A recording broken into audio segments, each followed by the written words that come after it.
God, He calls me friend. I am a friend of God. I am a friend of God. Oh, I am a friend of God. He calls me friend. Who am I that you are mindful of me? That you hear me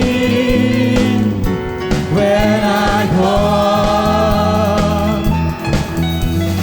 Is it true that you are thinking of me?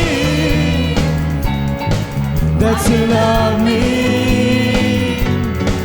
It's amazing. It's amazing. I am a friend of God. I am a friend of God. I am a friend of God. He calls me friend. I am a friend of God. I am a friend of God. I am a friend of God. He calls me friend. Let's sing it again. I am a friend of God. I am a friend of God. Oh, I am a friend of God. I am a friend of God. He calls me friend. He calls me friend.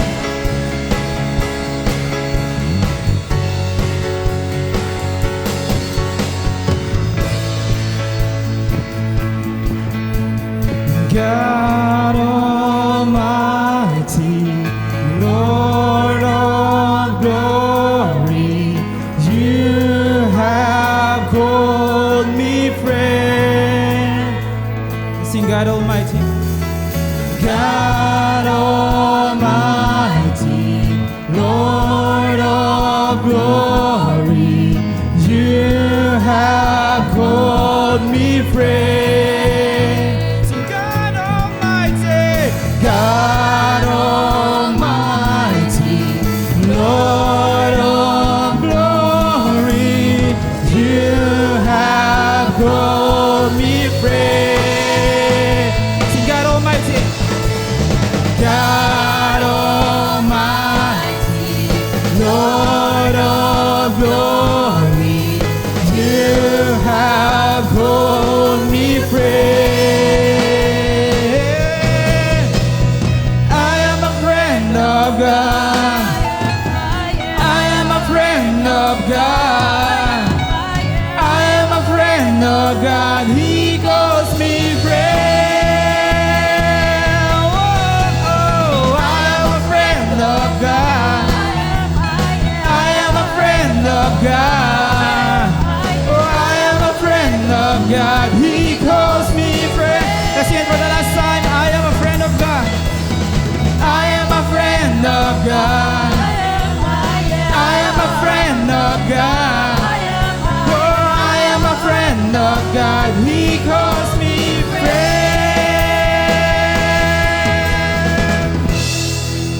Amen.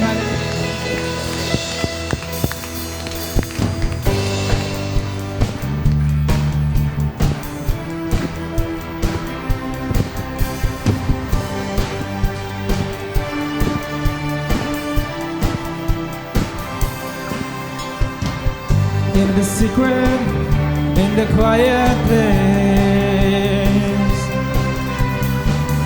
in the stillness you are there. In the secret, in the quiet hour I wait only for you, 'cause I want to know you more.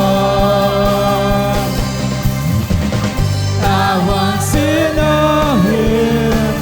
I want to hear your voice. I want to know you more. It's more and more of that. I want to touch Him. I want to hear your face. I want to know you more. reaching for the highest goal, that I might receive the prize. Pressing onward, pushing every hindrance aside, out of my way.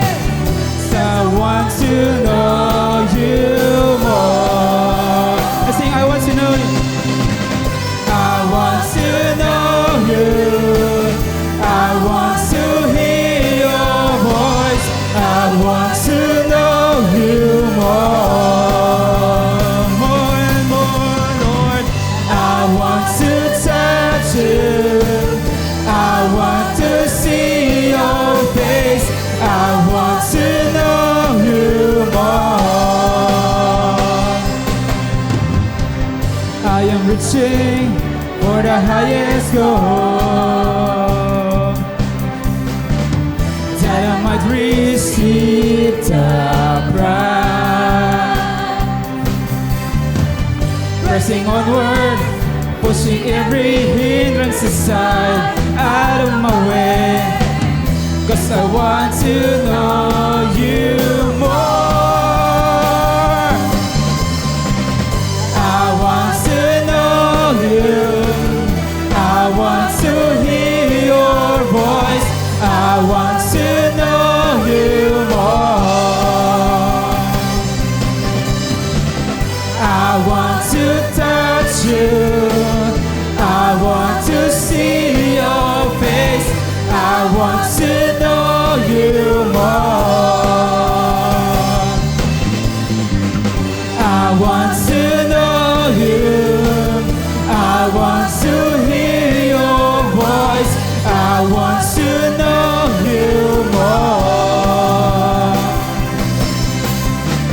I want to touch you. I want to see your face. I want to know you more. I want to know you. I want to hear your voice. I want to know you more. So more and more, Lord. I want to touch you. I want to see your face.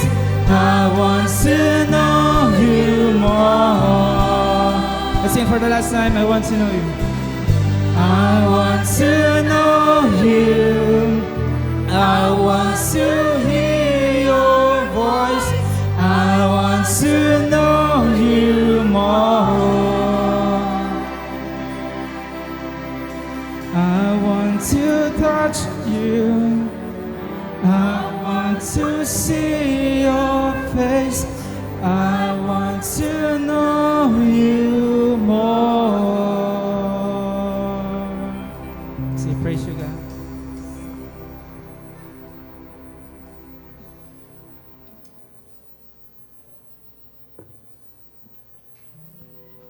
So, Lord, hallelujah. We will continue to worship you, God.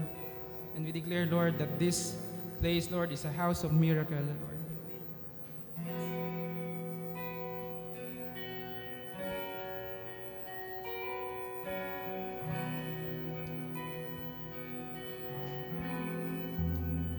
This is a house of worship. This is a place of praise, where every demon trembles, where we proclaim your name. This is a house of healing. Our hearts are full of faith. You have our full attention. You have the final say. Come alive in the name of Jesus. Come alive of Jesus. This is a house of miracles. We bring everything to the feet of Jesus. Everything to the name of Jesus. This is a house of miracles.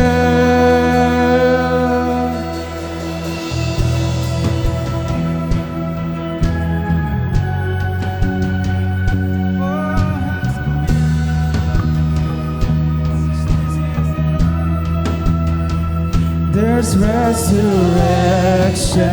power. Your blood runs through our veins. Your kingdom triumphs over even the coldest grave. Come alive in the name of Jesus. Come alive in the name of Jesus. This is a house of miracles. We bring everything in the feet of Jesus. Everything in the name of Jesus. This is a house of miracles. Come alive. Come alive in the name of Jesus. Come alive in the name of Jesus. This is a house of miracles. We bring everything in the feet of Jesus. Everything in the name of Jesus. This is a house of miracles. Let's see it again. Come alive. Come alive in the name of Jesus. Come alive in the name of Jesus. This is a house of miracles. Oh, we bring everything in the feet of Jesus. Everything in the name of Jesus. This is a house of miracles. I still believe you're moving. I still believe you're speaking. God, I believe you're working all things for good. I fix my eyes on heaven. God, I receive your vision. God, I believe you're working all things for good. I still believe. I still believe you're moving. I still believe you're speaking. God, I believe you're working all things for good. I fix my eyes on heaven. God, I receive your vision. God, I believe you're working all things for good. Come alive in the name of Jesus. Come alive in the name of Jesus. This is a house of miracles. We bring everything to the feet of Jesus. Everything in the name of Jesus. This is a house of miracles. Come alive. Come alive in the name of Jesus. Come alive in the name of Jesus. This is a house of miracles. We bring everything to the feet of Jesus. Everything in the name of Jesus. This is a house of miracles.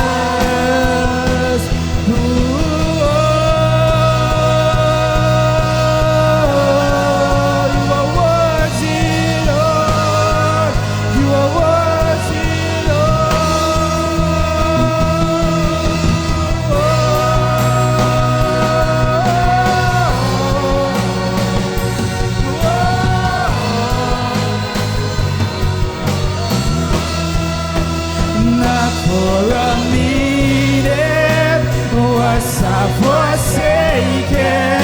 The Lord is in this place. The Lord is in this place.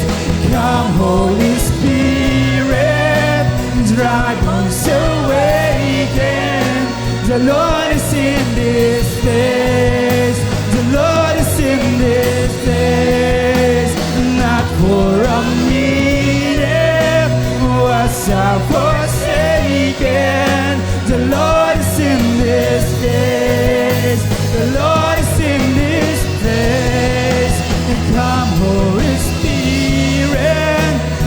dry bones awaken. The Lord is in this place. The Lord is in this. Let's sing it again. Not for a minute. Not for a minute was I forsaken. The Lord is in this place. The Lord is in this place. Oh, come, Holy Spirit, dry bones awaken. The Lord is in this place. The Lord is in this place.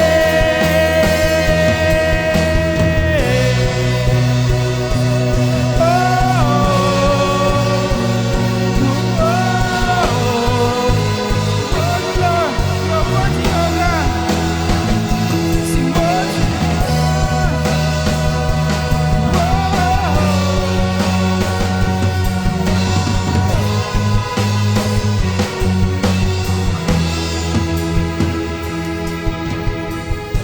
Cause I want more, I want more, I want more of you, Jesus.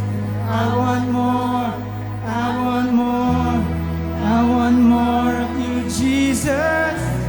I want more, I want more, I want more of you, Jesus. I want more, I want more, I want more of you, Jesus. I want more, I want more, I want more of you, Jesus. I want more, I want more, I want more of you, Jesus. I want more, I want more, I want more of you, Jesus. I want more, I want more, Jesus. I want more, I want more, I want more of you, Jesus. I want more, I want more, I want more. Let's sing it again. I want more, I want more, I want more of you, Jesus. I want more, I want more. Not for a minute was I forsaken. The Lord is in this place. The Lord is in this place. Come, Holy Spirit, dry bones awaken. The Lord is in this place. The Lord is in this place. Not for a minute was I forsaken. The Lord is in this place. The Lord is in this place. Oh, come, Holy Spirit, dry bones awaken. The Lord is in this place. Let's sing it for the last time. Not for a minute. Oh, not for a minute was I forsaken. The Lord is in this place. The Lord is in this place. Oh, come, Holy Spirit, dry bones awaken. The Lord is in this place. The Lord is in this place. The Lord is in this place. The Lord is in this place. The Lord is in this place. The Lord is in this place.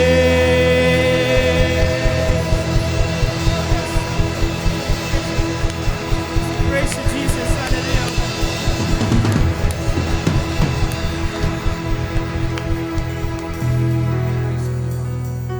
Yes, Lord, we acknowledge, Lord God, that you are in here. Your Spirit is here, Lord God, dwelling among us, Lord.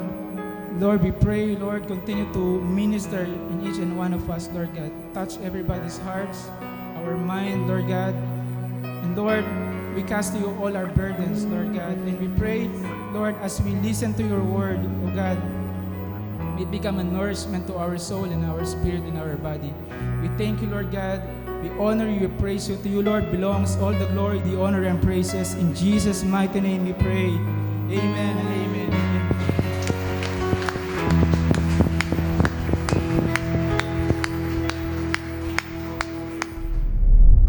Ang ating topic ngayon, mga kapatid, ay loving God, not money. Sino ba sa atin ang gustong yumaman? Can you raise your hand? Gusto ba natin yumaman? Yumaman sa ating Panginoon. Yumaman, material. Ang anak ng Diyos ay pagpapalain, both materially and spiritually. Di ba? So, napakabuti ng Panginoon. Loving God, not money. Pero may ikakabuti rin ang pera sa atin. Basta't gamitin natin sa tamang pamamaraan. Di ba? So, napakabuti ng Diyos. God owns everything, which includes the wealth, money, power, strength, and of course, the skill, the talent that God gave it to us.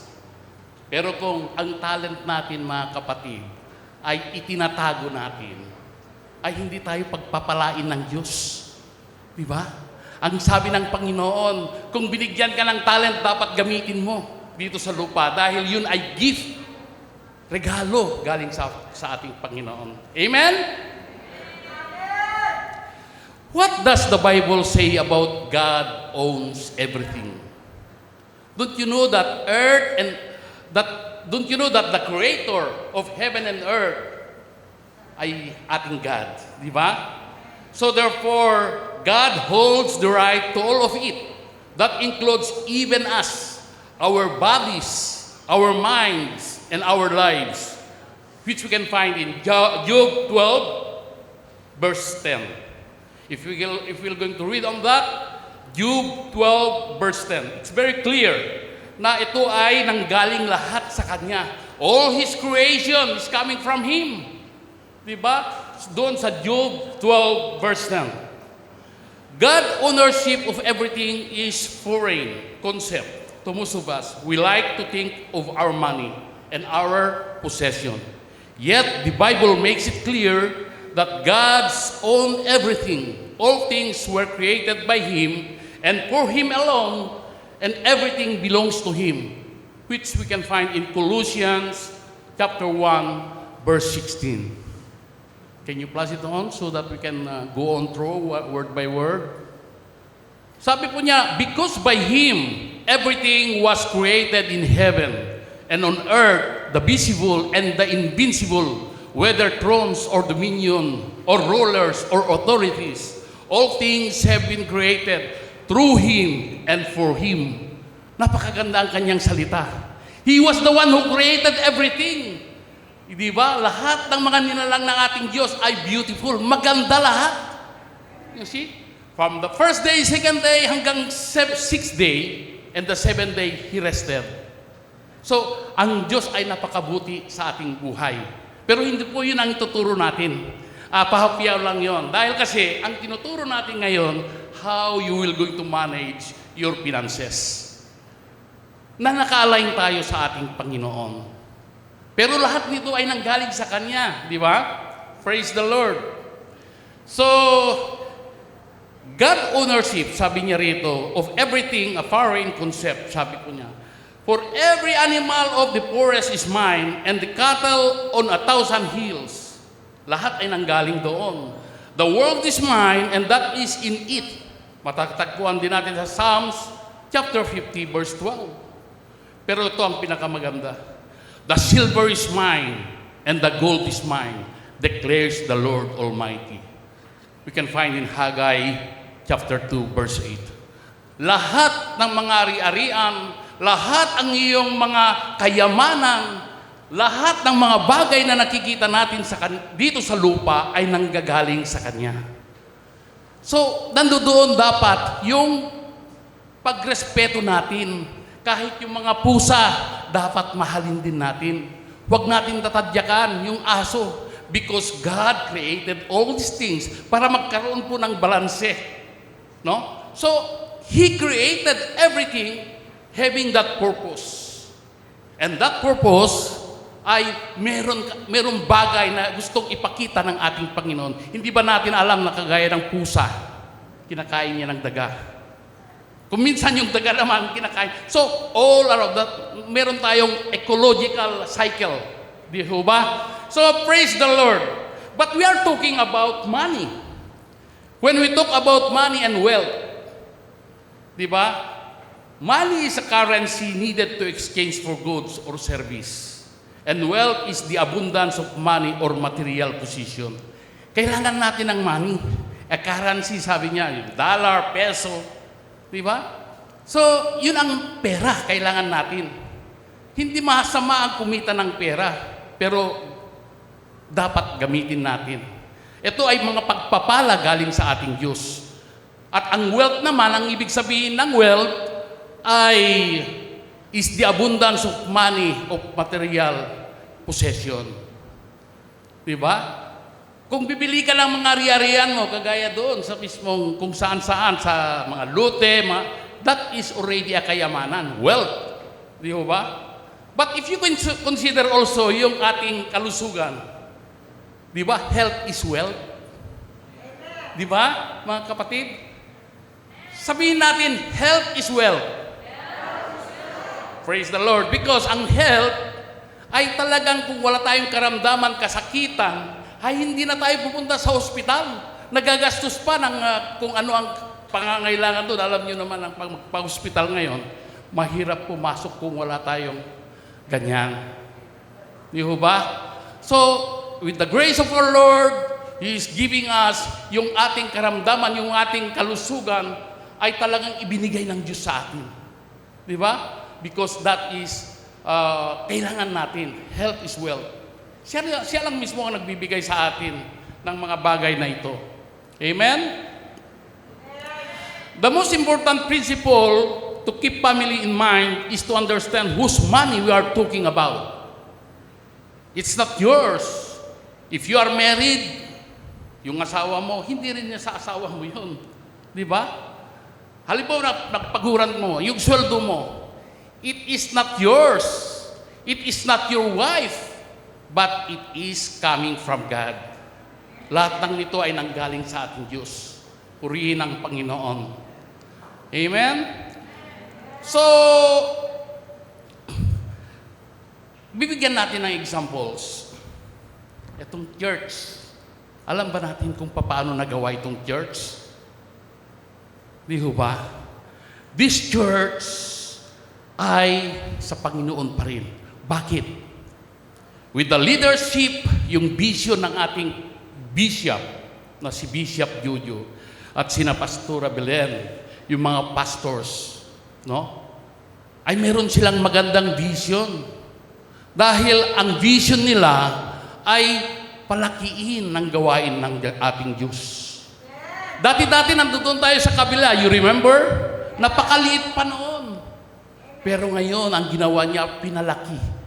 It is because the vision of Bishop Jojo is really it is really aligned with God. Kung naka-align ang vision ng ating Panginoon si Bishop, at ito na, tinatamasa natin, we are enjoying. Nagkakaroon tayo ng social distancing kahit level 3, nakakapunta pa rin tayo rito. It is because napakalaki itong area na ito. And not only that, mga kapatid, binigyan tayo ng commercial building. See? God is the one giving the commercial building. But because, due to the vision of our pastor, Bishop Jojo, he was the one who erected that one. He was the one through him. But this one are all coming from God. Look at the backyard, yung likuran natin. All of us are enjoying. If there is a party, if there is a birthday party, wedding, church gathering, di ba napapansin ninyo? Nagpupunta tayo sa likod. At talagang nag-e-enjoy tayo. The ambience, the weather. Would you believe that it is a Dasmariñas City? Dasmariñas po. Bacoor City. It is a city. Kaya kailangan na manibago tayo. Saan ka ba makakita niyan? Napakaluwag na area. Check, verify other churches. Itong panambahan na ito ay talagang pinagpapala dahil ito ay galing sa Diyos. Ginamit niya ang instrumento ng ating mga leader, mga core leader, mga members din. Dahil hindi magkaganito without us. Amen? But, remember, God owns this church. Amen? Praise the Lord. Ecclesiastes 5:19. If you go through Ecclesiastes 5:19, moreover, when God gives someone else wealth and possession and the ability to enjoy them, to accept their lot and be happy in their toil, pagpapagal, yung paghihirap, no? Yung hard work nila. This is a gift of God, and our money and wealth are coming from God. You see? Ito ang pagpapagal. God has also given riches and wealth to every man. So, lahat pala tayo ay binigyan. Hindi lang natin dinidiskubre. Ganon din yung talent natin. Binigyan tayo ng ating Panginoon. Sabi niya, God has also given riches and wealth to every man. Hindi lang isa. Hindi lang si Bishop Jojo. Lahat tayo, mga kapatid, ay binigyan ng Panginoon. Kaya, and He has allowed him to enjoy them. Kaya karapat-dapat na talagang mag-enjoy tayo. Kung ano man ang meron tayo, ay dapat i-enjoy natin. Di ba? We have to satisfy. We should be contented of what we have right now. Huwag tayong mangarap ng mga bagay na imposible. Di ba? Pero hindi masama ang mangarap. Di ba? Pero ang sinasabi dito, ang tinuturo ng Panginoon, ay ibinigyan niya tayo ng riches and wealth. And He has allowed him to enjoy them. Take his reward and rejoice in his labor. This is a gift of God. So that means to say, if it is a gift of God, it's coming from God. It's a blessing. Di ba? So purihin ng Panginoon. Dahil yan ay talagang napakaganda at napakabuti ang ginawa ng ating Panginoon. Hindi lang yun, mga kapatid. Kung titignan natin si Bishop, ganyan-ganyan lang ang makikita mo sa kanya kapag naglalakad o ano man ang ginagawa niya. He have that vision. Tignan niyo, meron siyang properties dito sa somewhere in Orchids, somewhere meron siyang mga condominium. Pero ang ginawa ng Panginoon, binigyan pa ng bagay sa Alfonso. Di ba? Alam nyo, kung sino ang nakapunta sa Alfonso nung sumama sa amin noon, nung punta kami, talagang doon mo feel. You will feel the freshness and you will going to be relaxed, in other words. You will hear the sounds of the birds. You will hear the flow of the river. The waterfalls, kumpleto doon, mga kapatid. Yun ay wealth. That wealth is coming from God. Yun ay maging matatamasa rin natin dahil Bishop Jojo is always inviting us to go there. See? Napakabuti ng Panginoon dahil alam ni Bishop na these are all coming from God. So He is sharing the blessings coming from Him. Kaya tayo, mga kapatid, kasama rin natin. Pero ang tinuturo natin dito, hindi lang siya. Tayo ay binigyan ng karapatan, mga kapatid. Meron tayong sariling, dahil kasi sabi niya, God has also given riches and wealth to every man. Di ba? Hindi lang isa, lahat tayo meron. Meron tayong, yung iba, nag-abroad. Di ba? Kung saan-saan, mostly, as per record, mas maraming pumupunta sa sa Saudi Arabia. Alam nyo naman ang buhay doon, di ba? Nung unang panahon, napakataas ang sweldo. Yung mga 1970s, truly, you believe me. Yung mga nakatira somewhere there, sa mga old subdivisions, ang lalaki ng mga lote nila. At ang tinutukoy ko rito, ay nandoon yung pagpapagal. Dahil ang sabi ng Panginoon, kung ikaw ay tamad, batugan, walang mangyayari sa iyo. Amen? No, sorry Sorry for that word. So, yun nga, yung creation doon sa, sa bundok. ni Bishop na mayroon mga orchids, mga wildflowers, nagdala nga pa kami ng mga halaman doon eh. You will name it, a lot of fruit-bearing tree. May mga mandarin, yung langka, kape, paminta, you name it, nandoon lahat. Kaya napakabuti ng Panginoon. Praise the Lord. Hallelujah. But remember, church, that the Word of God wants the Lord to share with us today has two aspects. God owns everything. Di ba? That's one point. The other point is money and wealth. Money and wealth, which includes your skills, your talent, yun ang binigay na sa ating Panginoon. Your strength, nanggagaling sa Kanya rin. So we have two aspects. Di ba?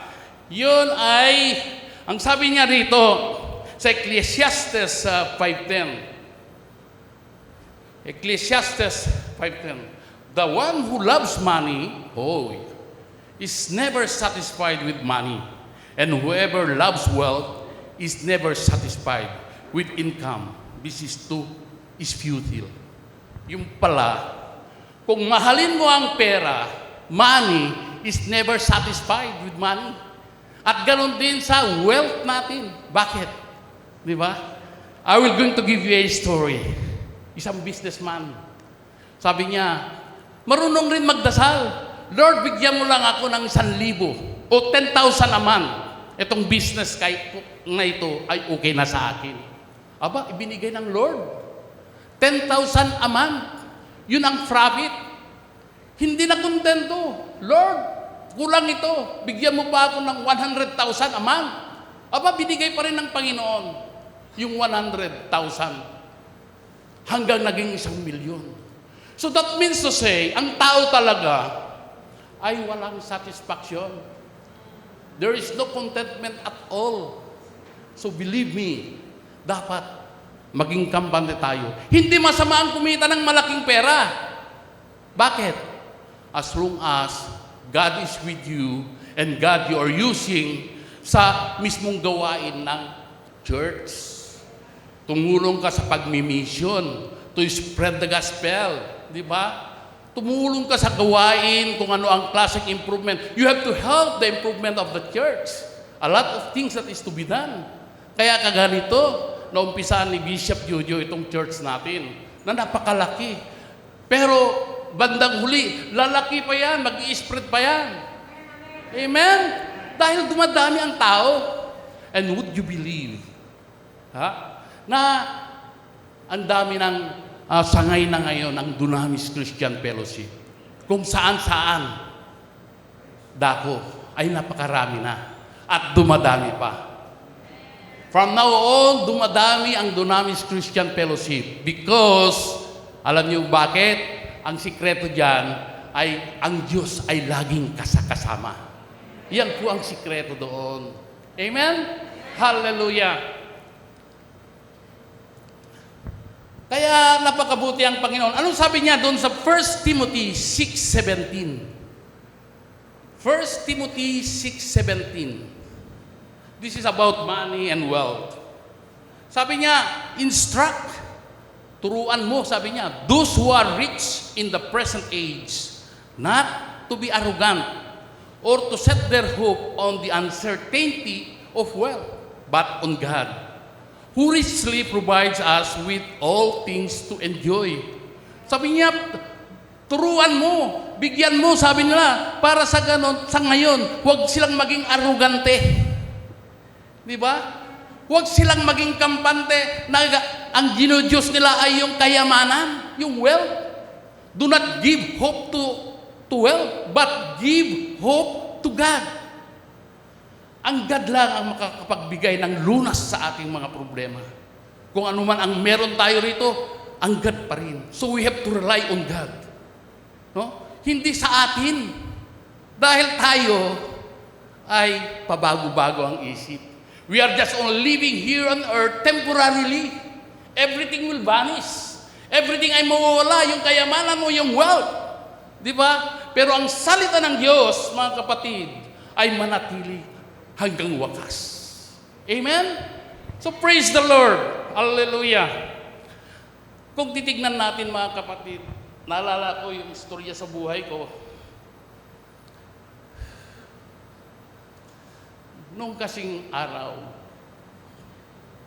malilit pa siya na apple noon. Nagtrabaho ako dito sa Golden City, Imus, as a project engineer. Pero nakita ko na napupunta ako sa maling landas. Engineer ka nga, pero wala naman Diyos sa buhay mo. It is useless. Bakit? Dahil nagpupunta ka ng beer house, nagpupunta ka ng mga kung ano-ano masasamang gawain. Hindi maganda yun, di ba? So, itinuro ng Panginoon sa akin, Lord, sabi ko, bigyan mo lang ako ng maliit na bahay, kahit ni bahat, na pwedeng masabing sariling akin.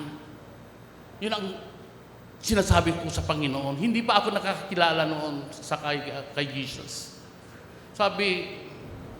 Pero ang ginawa ng Panginoon sa akin, pinag-abroad niya ako, pinapunta niya ako sa Saudi Arabia. At doon ko nasumpungan at nakilala ang ating Panginoong Jesucristo. Yung maliit na bahay, naging malaki na para sa akin. Maraming mga pagsubok. Hindi lang isang binigay, 2-3 bahay ang binigay sa akin.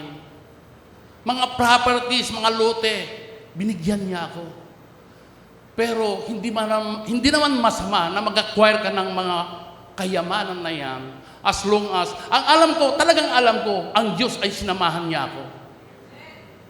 You see, nagkaroon ako ng sasakyan. Noon pagpunta namin dito, would you believe, mga kapatid, tricycle lang kami noon dito. Kung minsan medyo malayo, naglalakad-lakad na lang noon. Tricycle, pamilya ko. Doon pa kami sa kabila noon. Pero binago ng Panginoon sa aming buhay, hindi lang iisang binigay na sasakyan. Gumagamit na kami, papasok dito. Napakaganda. So we are enjoying through the grace of God. Binigyan niya ako. Dahil nakakilala ako ng gusto doon sa Saudi Arabia. Maraming mga pagsubok na pinagdaanan ko, mga kapatid. Kung titignan natin, kagaya yung kasamahan ko, yung mga online sabong, yung madaling kumuha ng pera, naku, maluluko ka. But because during my stay there in Saudi Arabia for almost 30 years, ay talagang binigyan niya ako, binayayaan niya ako. All the blessings coming from Him. And I am so proud of that. Dahil ang Diyos ang nagbigay nito. Huwag natin ikahiya. Dahil ang Diyos ang nagbigay. Hindi ako ang gumawa, ang Diyos ang gumawa para sa akin. Para sa pamilya ko. Amen? Ganon din sa atin, mga kapatid. Ito ang tinuturo ng Panginoon. Huwag kang mabahala. Di ba? Dapat ibigay lang natin sa ating Panginoon. And He will going to do the best for us. Amen? Mag-antay lang tayo, mga kapatid. Sabi po rito, how do you get rich according to the Bible? Wealth comes from hard work and sound counsel from God. It encourages us to build wealth through hard work and by getting advice from a wise counsel. Sino ba yung wise counsel na yun? Ang ating Diyos. Siya lang ang dapat natin pakinggan. Dahil kung makinig tayo sa tao, hindi natin alam may kapahamakan. Di ba? Ang Diyos lang tayo makinig at wala nang iba. Di ba? Working hard leads to have a plenty of bread, sabi niya. Kung tayo'y masigasig sa ating pagtatrabaho. But when you waste your time and are lazy, it only leads to poverty. Poverty daw kapag ikaw ay tamad. Batugan. Pagkagising early in the morning, 7:00 na ng umaga, nandoon pa rin nakahiga ka. Di ba? Ang tinuturo sa atin ng ating Panginoon ay maging masipag tayo. Dahil yun ang sinasabi. Okay, church, do you consider sa ating buhay ngayon na ang lazy is a kasalanan, is a sin? Are you going to consider that laziness is a sin? Of course, yes. Dahil yun ang sabi ng Panginoon. Yung diligent hands natin, yung mga masisipag na kamay na yan, ay pagpapalain tayo ng Panginoon. Dahil kung lazy tayo, ayaw na ayaw ng Panginoon. Meron kang talent, marunong kang kung ano-ano, just like my wife. My wife is a teacher in a profession, pero hindi niya ginamit yon. Pero nagamit niya rin mga about 15 years, more or less. Nagamit niya yung profession niya, pero hindi siya nagtagal doon at gumawa siya ng kanyang sariling business. At yun nga, meron siya kasing skill, talent, na marunong siyang magtabas, magtahi. Kaya yun ang binigay ng Panginoon. And now, she is enjoying yung pagtatabas ng tela, yung pagkukurte ng mga damit, mga gowns, mga nagsigandahan ng mga damit. Di ba? Nakikita nyo kung nandiyan lang naman ang pwesto niya. Meron tahian sa likod. So napakabuti ng Panginoon. If we're going to use this talent that God gave it to us, ay walang imposible. Tayo'y yayaman. Both materially and spiritually. Why spiritually? It is because God is with Him. Nasa atin din. God with us. If God is with us, talagang nandoon yung pagyaman natin. Di ba? Dahil ang sabi niya sa katuruan, apart from me, you can do nothing. Amen? Hallelujah. Ang sabi niya rito about money in Proverbs 13:11. Proverbs 13:11. Dishonest money, okay, wealth obtained by fraud will dwindle, but whoever earns it through labor will multiply it. Ang sabi niya rito, yung dwindle, yung mga panandalian na pagkakakitaan. Di ba? Yung mga pagsusugal, yung mga nagkakasino. Sino ba ang nagkakasino rito? Meron ba? Yung mahilig magkasino. Pag minsan talagang milyon-milyon yan. Instant money, nandyan. Pero kung minsan, nauubos. Bakit? Dahil pati yung bahay na isasangla na dahil gustong bumawi. Pinagbigyan ka ng, meron kang pera na 1 million, naging 5 million, 10 million, hindi ka na kontento, itinaya mo lahat. At alam mong mananalo ka. Pero God, nakikita ng Panginoon, kinuha yung 10 million mo at bumalik ka sa zero financial. See? Kaya ang tinuturo ng Panginoon dito ay alagaan natin ang mga pera natin. Yung pinagkatiwala niya sa atin, dapat alagaan at gamitin sa kanyang karangyaan. We have to use it for the glory of God. Amen? Napakabuti ng Panginoon. Dahil kasi dwindles, but whoever earns through labor will multiply it. Ibig sabihin, kahit unti-unti kang yung pagkakakitaan mo, kahit bariya-bariya lang yan, pero in the long run, itong bariya ay magiging peso, magiging milyon pesos. Kahit bariya lang yan. Basta't pinaghirapan mo. Dahil ang magpapalago niyan ay ating Panginoon. He will be the one to do it for you. Para sa ganun ay maging mayaman ka. Yumaman both spiritually and materially. Amen? So, the first thing may people to talk about it is the financial problems. Unang-una talagang marami tayong problema sa mga financial natin. So, therefore, one is, who is to be blamed?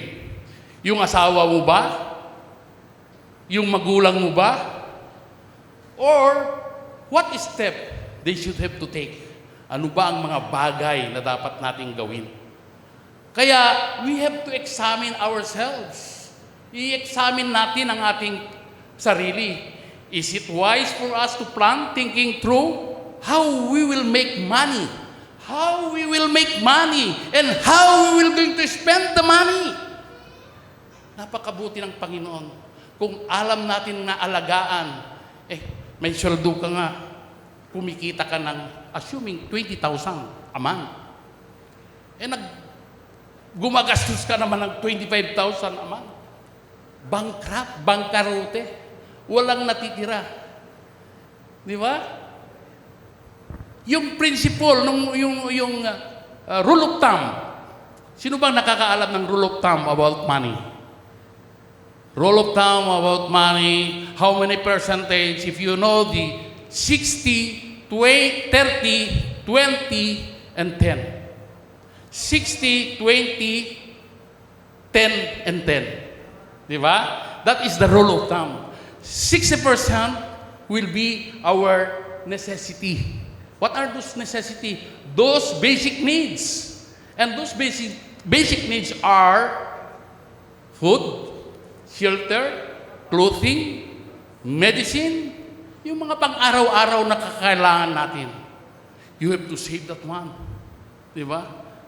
Yung 20%, saan naman natin gagamitin? Kailangan magkaroon din tayo ng, yung itatabi natin yun, para sa ganun, mag-enjoy tayo. Hindi lang naman yung puro trabaho na lang. Pupunta ka sa party, sa mga makadiyos na gawain. Pupunta ka sa Japan, pupunta ka sa state, pupunta ka kung saan-saan, sa Hong Kong, di ba? We have to enjoy dahil we are only limited to stay here on earth with a short period of time. Di ba? So we have to enjoy because God says about this.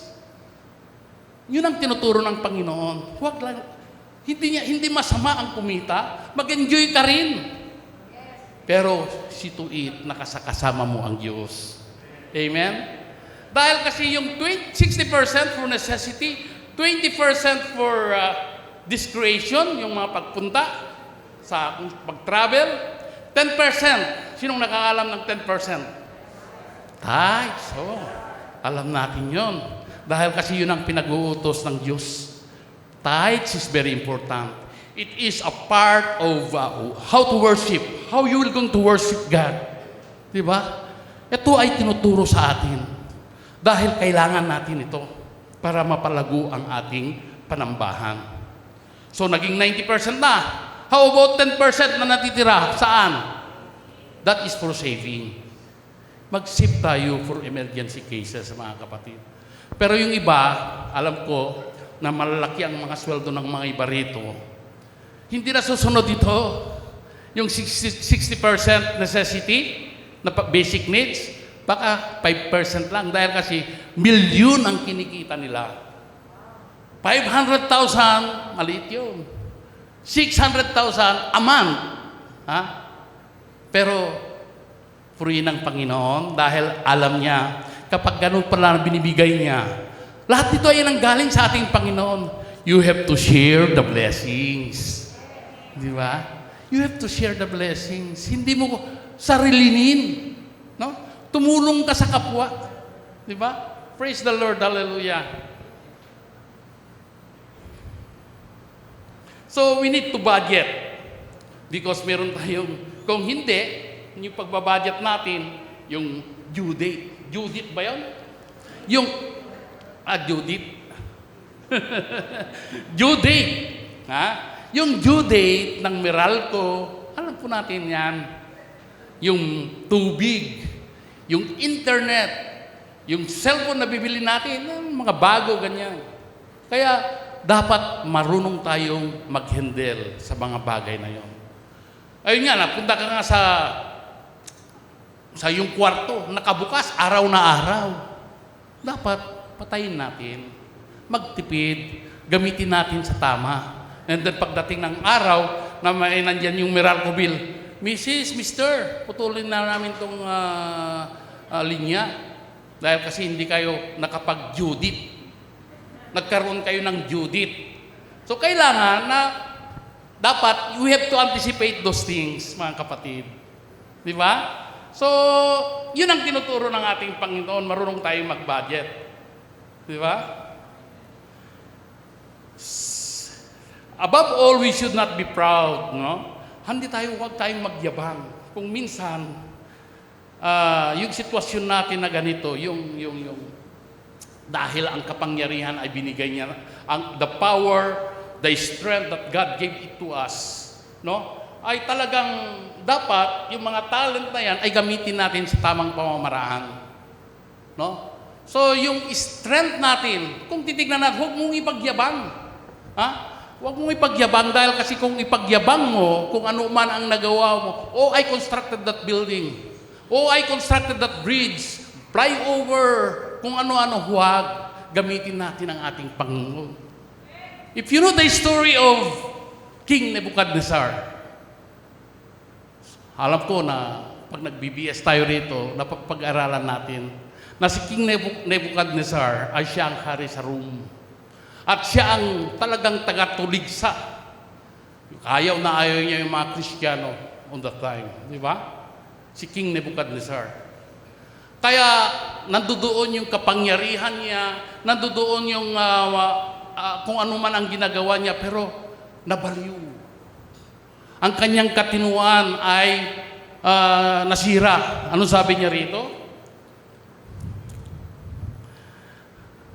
Nebuchadnezzar is one of the story most powerful king. It is a lesson learned. This lesson, sabi niya, one day he went for a walk. As he strolled, he said, "It is not that the great Babylon I have built as the royal residence. By mighty power," sabi niya, "by my majesty." Yun ang sabi niya, inangkin niya. At ang sabi ng Diyos, He answered him quickly. Nang sabi niya, binawi niya ang kanyang katinuan. Na lumabas si King Nebuchadnezzar na nasisiraan ng ulo at kinain niya yung mga damo, just like a cow na kumakain doon sa labas. Within a period of 7 years, doon niya lang na-realize na ang Diyos na naglikha ng langit at lupa, na-realize niya na dapat siya ang dapat sambahin, hindi siya. Di ba? So itong mga ginagawa ng ating Panginoon ay napakabuti. It is because kahit naging hari siya, na-realize niya, there is a realization coming from Him. Na-realize niya na mali pala ang ginagawa. So tayo mga kapatid, kagaya yung sitwasyon ko, ako ang gumawa niyan, ako, hindi dapat ganun ang sasabihin natin. Dapat laging kasama ng Diyos sa ating sinasabi, because if God is with you, ay talagang nandoon yung kanyang pag-glorify natin ang ating Panginoon, lalo tayong bibigyan ng blessings. Di ba?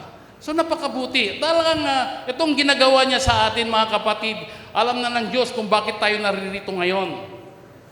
Alam na ng Diyos kung ano ang pangangailangan ng bawat sa atin. Nakikita niya ang ating puso. Alam ng Diyos kung ano ang mga gagawin for the next week. Kung saan tayo pupunta, magtatrabaho, kung saan man dako ibibigay ng Panginoon, ay talagang ibibigay niya yon. Dahil ang gusto ng Diyos ay maging mayaman tayo. Di ba? Ang gusto ng Diyos ay ayaw niya tayong maghirap, pero tayo lang kasi ang pinapahirapan natin ang ating sarili eh. Nandoon kasi yung katigasan ng ulo natin kung minsan.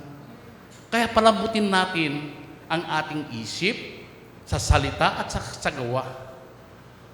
Ang sikreto yon, mga kapatid, number 1 ay yung ating love your God. Dapat nating mahalan. Love your God with all your heart, with all your soul, with all your strength. Dahil siya nagbigay ng lahat nito. Yun ang unang kabilin-bilinan ng ating Panginoon. Pangalawa, love thy neighbor. See? Yun ang gusto niya ng ating Panginoon. Why? You ask yourself, bakit narito tayo sa lupa? Why God created us? Number 1, God created us. It is because we have to worship Him alone. Siya lang ang dapat natin sambahin. Dahil siya ang gumawa sa atin eh. Hindi si Diablo, hindi si Satanas. Siya lang ang dapat natin sundin. Di ba?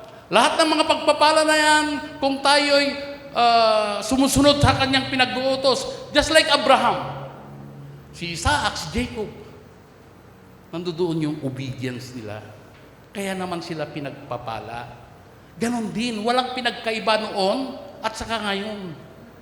Di ba? So alam na natin, nag-aaral tayo sa Biblia, nag-aaral tayo, dapat natin pag-igiin din natin. Sundin natin ang mga apak, ang mga ninuno natin sa kabutihan. Dahil walang imposible, God will be willing to give it to us. Dahil anak niya tayo, tayo ang mag-inherit sa kanyang kayamanan dito sa lupa. Amen? So, napakabuti ng Panginoon. Titignan natin yung pride. Kaya ang mangyayari sa atin kasi, nandoon yung thankful attitude. Kung binigyan niya tayo, dapat tayo magpasalamat sa Kanya. Dahil yun lang ang dapat natin ibigay. Di ba? Yung pagpapasalamat, we should be prayerful. Di ba? Kapag nagpa-prayer tayo, dapat kailangan kasama natin at it is only one way of communicating to God na yun ang pagkakataon na sabihin mo lahat ng pangangailangan mo. Hindi lang yung pangangailangan mo, kailangan magpapasalamat ka rin. Dahil hindi tayo nagkaganito kung wala ang Diyos. Yung hangin na nilalanghap natin, yung tubig na iniinom natin, ay nanggaling lahat sa Kanya. Meron kwento na yung mga na-hospital, yung nag-oxygen, oras lang, they are paying thousands of pesos. Dahil kailangan nila ng oxygen. Whereas sa atin, magmula pinanganak tayo hanggang ngayon, ilang taon na yan. Pero libre. Amen? So, itong mga gifts natin ay talagang pag-inaman natin. Gifts, talents, skill, yung strength natin. Meron akong example sa inyo rito, mga kapatid, kung tungkol sa finances, kung tungkol sa pagpapalago. Yun, si Romnick, ang pamilya ni Romnick, napakasipag sila. Kahit gabing-gabi nagtatrabaho pa. Tingnan ninyo kung anong ginawa ng Panginoon sa kanila. Pinagkatiwalaan ng Diyos na tinitignan nila itong panambahan natin. Hindi lang yun. Binigyan pa siya ng sasakyan. Vehicle. Binigyan pa ng mga motorsiklo. Mga, dahil kasi murden to eh. Di ba? Binigyan ng Panginoon dahil sa kanilang pagpapagal. Dahil sa kanyang kasipagan. Dahil kasi yun ang tinuturo ng ating Panginoon. Kaya napakabuti ng Panginoon sa kanilang buhay. Nandoon na yung spiritual, nandoon na yung mga material na pangangailangan nila sa buhay. So, itanong natin sa ating sarili, mga kapatid, na we have to describe on how you will look at your possession. Kung paano ka naka-acquire ng possession mo. Di ba? Tignan ninyo ang iyong sarili sa ngayon. Ito ba ay tama? Ito ba ay pinapalago ko? Ito ba ay ginagamit ko sa makadiyos na gawain? Di ba? Pangalawa, how you will going to remind yourself to be thankful. Not pride. Huwag mong ipairal yung pride. Huwag mong sabihin na ikaw ay graduate. Huwag mong sabihin na ikaw ay abogado. Di ba? Huwag mong sabihin na ikaw ay engineer. Ito, isang iglap lang. Mawawala sa iyo yan. Titulo lang yan. Pero kung nakagawa ka ng mabuti dito sa lupa, yun ang mas mainam. Di ba? Dito lang sa lupa yan. Pagdating ng araw, pagpunta mo sa heaven, dahil kasi sinisigurado natin na each and every one of us ay pupunta doon sa langit. Di ba? Mababait tayo eh. Masunurin tayo. Di ba? Yan si Brother Bal, masunurin yan. Amen? Hallelujah! Hallelujah! Kaya napakabuti ng Panginoon. Malapit na ako, mga kapatid. Okay lang? Kaya mga kapatid, yung mga ganitong sitwasyon, hindi tayo pwedeng maging kalmpante. Dapat medyo talagang observant tayo. Na huwag natin, nandoon na yung kalakasan natin, malakas pa tayo, nandoon. Nandiyan na yung mga opportunity na dumarating, hindi pa natin susunggapan. dapat sunggaban natin habang malakas pa tayo. Dahil yun ang kinakakalugdan ng ating Panginoon. Huwag mong sabihin na laborer. Hindi nyo ba yung mga laborer, napakalakas niyan. Dahil ang mga laborer na yan, talagang pinagpapawisan niya. Pero hindi naman lahat dahil kasi yung mga laborer, kung minsan, dinadala sila sa pag-iinom. Di ba? Pero yung mga laborer na iba, nandoon na pang pamilya. Iniisip nila kung ano ang gagastusin nila, kung anong pangangailangan ng edukasyon, pangangailangan sa bahay nila. Yun ang kinakalugdan ng ating Panginoon. At yun, tingnan nyo ang liliksi ng katawan nila. Dahil yun ang kayamanan nila. Because health is wealth. Di ba? So, purihin ng Panginoon. Conclusion na tayo. In conclusion, Scripture reminds us that God ultimately owns everything here on earth. Our job is to be responsible steward. The resources that God has given us, we also have the opportunity to bring God's glory through the ways that we manage our finances. And be thankful. Remember, church, that God bless those who make money through honest and hard work rather than a sinful practices. Praise the Lord. Samahan niyo ako ng panalangin. Let's bow down our head. Lord, thank you so much, Panginoon, sa iyong pagka-mensahe. Nawa, O God, kayo ang humipo ng bawat sa amin na magrema ang mga natutunan namin ngayon. Alam po namin, O God, na hindi kayo magbabago sa amin. Nariyon yung pagsama ninyo sa amin kahit saan man kami dako, Panginoon, ay sasamahan niyo pa rin kami, Panginoon. Lord, kayo ang dapat manguna sa aming pamumuhay dahil yung dati namin anyo ay nawala na. Kaya kayo po, Lord, ang mag-lead sa amin. You are the one who will going to lead us and guide us. Kaya nagkakaroon po kami ng peace of mind, Panginoon. At nawa, O God, ito ay magamit namin sa iyong ikakabuti sa iyong ubasan. Maraming salamat, O God. In Jesus' name we pray. Amen. It's harvest time! Nais po naming pasalamatan ang bawat isa sa patuloy na pagsuporta ninyo sa ating mga gawain. Sa mga nagtatanong kung paano kayong magbigay ng inyong mga tithes and offerings, ipa-flash po namin sa inyong mga screen.